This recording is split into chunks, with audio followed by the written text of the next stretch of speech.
little children, I'll take thee away into a land of enchantment. Come, little children, the time's come to play here in my garden of shadows.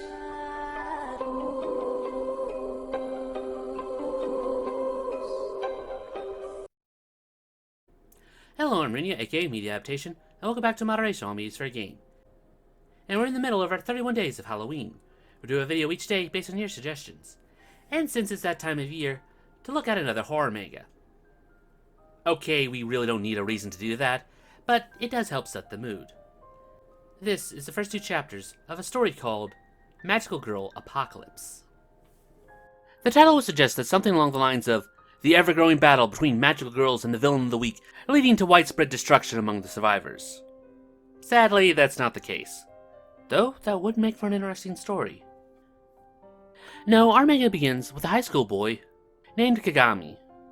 And like many protagonists before him, he grows bored of his day-to-day life, and wishes for a change. Like it, the nice girl Natsuki would be more than just friends. He also comes across his other childhood friend, Sakuni, being bullied by some girls, but lacking the ability to stand up to them, and it disgusts him.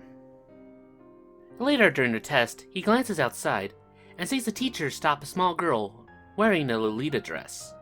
Okay, that's your first red flag right there.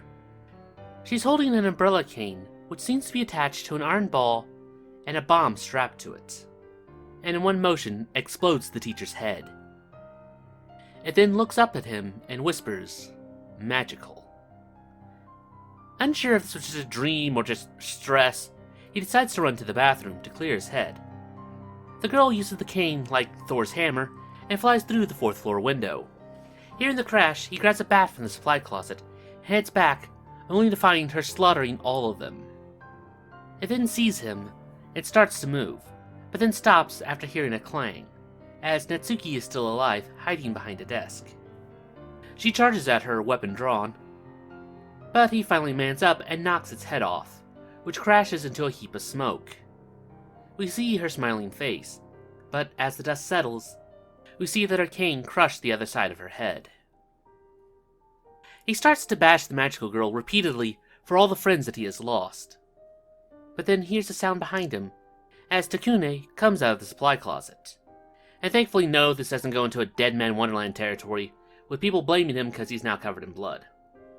Chapter 2 picks up, and they find another friend who decided to play dead, and also kicks the threat while it's down, until its arm moves. It grabs the cane and then flips onto the teacher's desk.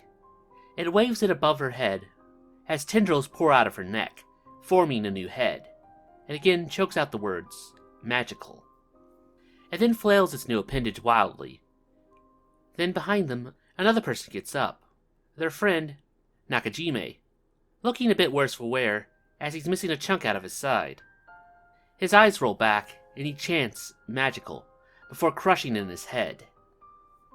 They turn around and see the other bodies follow suit, chanting the same phrase. Then their blood starts to form into a black dress like our main, and they attack at blinding speeds.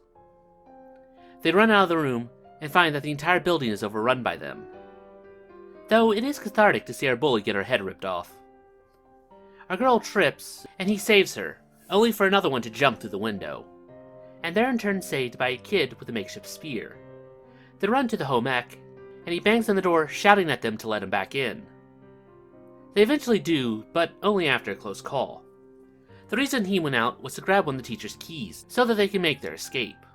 Our girl thanks him for coming back to her, but he apologizes to her for never having the strength to help her when she needed it before.